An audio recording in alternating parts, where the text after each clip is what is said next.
Hi everyone, and welcome back to another Lawn Fawn video. This is Mindy Egan, and today I'm going to show you how I created this super adorable Easter card and also how to create your own custom shimmer ink. So first I want to show you some of the supplies I'll be using today. I'm just using one stamp set, and that is the Extra Amazing Easter stamp set. I'll be using the Sunburst backdrop, straight flower border die, which is at the top, the Grassy border. I'll also use the large stitched rectangles, and I'll be using the largest one out of that set. Everyday Sentiment banner die, the small stitched circle, and I'm using the second smallest one. So I don't often show this step, but I did want to include it in today's video in case any of you are unfamiliar with it. But to stamp my images, I loaded them into my MISTI tool, or you can use an acrylic block, and I'm going to stamp them using the lawnfawn jet black ink onto some white cardstock. This is the lawnfawn white cardstock, which is 80 pounds. To clean my stamps once I'm done stamping, I'm going to use the stamp Shammy that I keep in this cute little case. So this is damp, and I just keep it off on the side while I'm stamping, and I'm just wiping that over the stamps to clean them off. Then I'll move on to Copic coloring my images. I will have all of the colors I'm using listed at the top of the screen like I usually do for reference. Starting with the bunnies, I'm going to be using E43, 42, 41, and 40. I'm keeping the highlight area kind of down the center of the bunny, so I have the shadow areas on each side of the head, kind of on the tops of the arms, and then on the very inside of the belly and a little bit to the inside of the legs. Then just going through the colors that I've picked, I'm going to blend those out. So the darkest areas will be on the side of the head, kind of showing like there's light coming from both sides of the bunny. Now on this one, I have the darker area to the left side because the bunny looks like it's facing the right. So to me, that's where a light source would be. So my darker area will be on the left. Once again, just going through darkest to lightest, applying those colors and then blending them out. For the ears, I'm going to use R32 and R30. And for the belly, I'm going to use a W2 and W0. So keeping it just a really light color combination. So I'm going to apply those same two color sets to my second bunny. And then I will be taking the R32 and I'm going to add that to the nose. And I'm also going to add some cute little rosy cheeks to my bunnies. Then for my cute little chicks, I'm using Y19, Y15, and Y11. And I'm just looking at which direction they're facing. So whatever direction they're facing is going to be my lightest area. Then I'm just using an YR14 to add to the feet and the beak. And I think it was the R32 that I added to the top of the head. Now for my Easter basket, I'm using the E37, E35, E33, and 31, darkest color to the very outside and just a little bit on the bottom. So I will have the highlight area in the middle. And then I take my E37 and I just go over those basket lines to kind of just add a little character and contrast to my basket. I'm not going to color the handle of the basket because I'm actually going to be cutting that off later. And then I'm going to color in the top part of the basket there with the BG11. To color in the Easter eggs here, I'm just using some of the colors that I already have on my desk. So the yellows I already had out from my chicks, and then I had the R32 and R30. I just grabbed a couple of the orange markers and then my BG, I think it was 45 and 11 for the blue. So I just kind of randomly grab and hope they work out. Then I'm going to take the coordinating dies and hold them in place with some low tack tape, and I'm going to die cut out my images and set them off on the side to work on the rest of my card.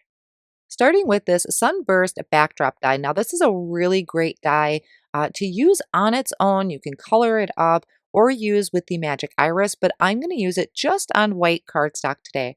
So this is cut to 4 1/4 by 5 1/2. Lining that up over the top of my backdrop, and I'm going to hold this in place on one end with some low tack tape.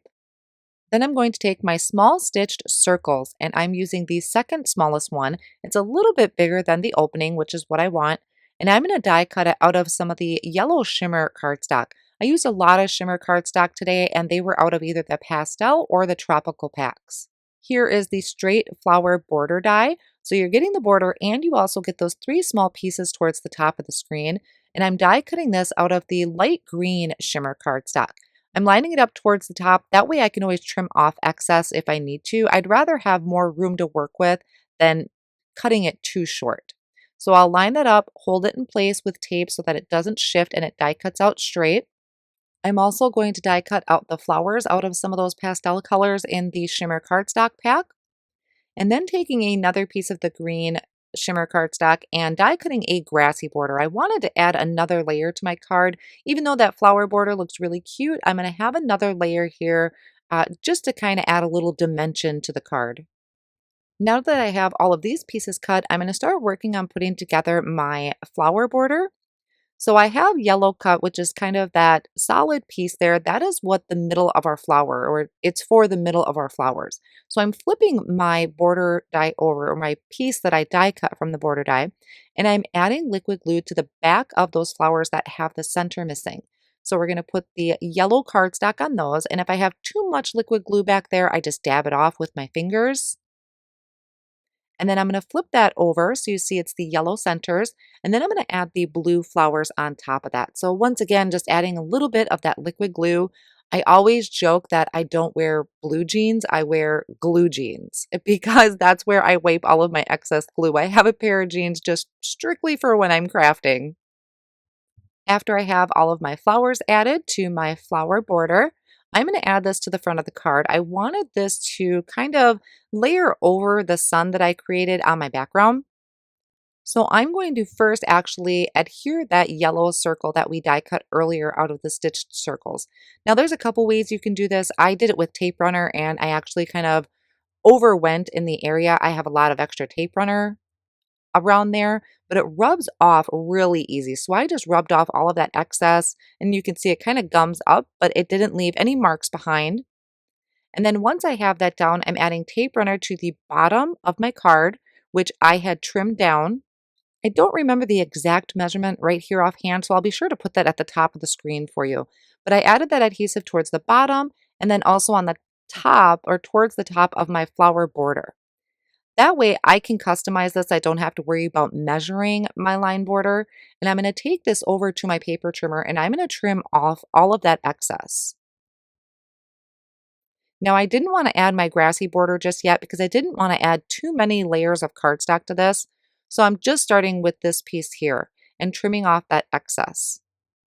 Once I have that trimmed down, I'm going to be adding the grassy border, but first when I was lining it up, it looked just a little too plain.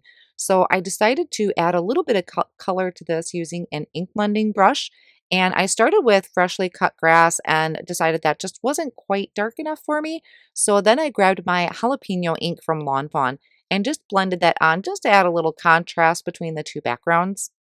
So here's that jalapeno, just kind of darkens it up a little bit, and it ink blends fine over that shimmer cardstock. So once I have that done, I'll add adhesive to the bottom of my card and the top of my grassy border. That way it's attached no matter what part I cut off. Kind of layer that down, and then I'll take that over to my paper trimmer again and trim off that excess. Now, one idea I had, and I completely forgot to try it before I added everything, was adding some speckles to my background. And this was really cool and very magical. I just smooshed down in a craft mat there some sunflower ink from Lawnfawn, and I'm adding a drop of the liquid Stardust. And then you just mix that together and it creates the most beautiful shimmery ink. Try this with any of the colors. It is absolutely gorgeous. Now you can see here, I just have some copy paper protecting the bottom of my card and also just kind of a white piece of cardstock there protecting my sun area. And then just tapping my paintbrush and adding those little flicks all over the place. Try this with any of your color of ink pads, just smushing it on a craft mat and mixing it with that liquid Stardust. You're gonna love it. This is gonna take just a few minutes to dry. I'm gonna give you a close-up look here of what this looks like on the background. And it's just beautiful, shimmery goodness. I love it. So I'm putting this off on the side and I'm going to work on the rest of my card. I'm starting with the Perfectly Plaid 6x6 paper pad. Now, how many of you are super excited about this paper pack? I love all of these plaid backgrounds. So I just flipped through and picked one that kind of matched my background that I had done, something really springy. Then I'm going to die cut this using the large stitched rectangle, and I'm using the largest one out of this. Now you don't have to do this. This is kind of an extra step. You could just trim it out because it measures 4¼ by 5½, but I really like the stitching on it. Then this is just another piece of white cardstock that I'm adding to the middle. It's going to be a nice border around my designed panel that I have here, and that white panel measures 3¾ by 5 inches. I'm still waiting for everything to dry, so I decided to make a card base and actually put a sentiment to the inside. So this is going to be measuring, this is top folding, and this is a 4¼ by 5½-inch uh, card that it's going to be, so an A2 size card. And I went ahead and attached my plaid background to that. Now I'm going to open this back up and I'm going to place it in my MISTI tool, and I'm going to be stamping this really cute punny sentiment in here. And this is off of the Extra Amazing Easter stamp set. I'm using my MISTI corner to just push that sentiment up and make sure that it is lined up straight. You just need to make sure that it's even margins on each side. But at least with the MISTI corner, it's going to make sure that the sentiment is straight in the inside. And I'm stamping that in the Guava ink. The reason I stamped it in Guava ink is I'm going to be heat embossing on Guava Cardstock. This is a sentiment that's going on the front of my card. So I lined up the Happy Easter, picked it up with the door and the MISTI, and I prepped my cardstock with an anti-static powder tool. Then I'm stamping this in the clear embossing ink, and I'm going to sprinkle on white embossing powder and just tapping off any excess back into my container. And then I'll melt this with my heat gun. And I don't know what it is, but my heat embossing looks great the first time, every time when I'm stamping and heat embossing with lawnfawn products. It's like they have magic in their products. I don't know what it is. I'm then die cutting this sentiment using the Everyday Sentiment banner, holding that in place with that low tack tape. And then I'm going to take this out once I die cut it, and I'm shifting this down so I can have that banner be at the other end, so it'll be even on both sides. Now I want to add a little bit of dimension behind my front panel, and I know a lot of people love to use foam tape, and you can totally do that if you want. I like to use cardstock. It just, to me, provides even coverage behind my front panel. I don't have any places kind of dipping from where the foam tape was. I just really like adding cardstock, and it's a great way to use up scraps if you have maybe a background you didn't like or some coloring that didn't work out. It's a great way to use up your scraps too, instead of just throwing those pieces of cardstock out. So I went ahead and attached that to the front of my card, and now I'm going to start working on just putting everything together. You can see I had trimmed off the handle of that basket. I think it's really cute, but it was just with the card and my flower border in the background, the basket handle was just a little bit too high for me. And now it's just a matter of where do I want my images to go. I really like this one that's forward facing with the arms up in the air. So I put that one in the middle, kind of grabs your attention. And then the rest of my elements are going just around that bunny in the front of the card. So the basket I adhered and that bunny I adhered with the tape runner. One of the chicks I added with a tape runner, just kind of making it look like it's more in the background. And then my one bunny here in the front and another little chick is going to have some foam squares behind it. I also added white foam squares behind my banner and just added that to the top of the card. And I'm bringing in a white Jelly Roll pen, and I'm adding just little shine marks to the tops of my eggs. I think this kind of helps make it look like the eggs are round. You know, sometimes with smaller images and the coloring, you don't always get that kind of round feeling. So I think using those shine marks kind of really helped that. And there we have it. I'm super happy with how this turned out. I really needed this. This felt so good to create. And I think it's just an adorable Easter card that you could also turn into a birthday card if you really wanted to. I hope you enjoyed today's video and really give that trick a try by creating your own kind of shimmer colors with using your inks. I think you're really going to love that. Thanks so much for joining, and I'll see you again next time.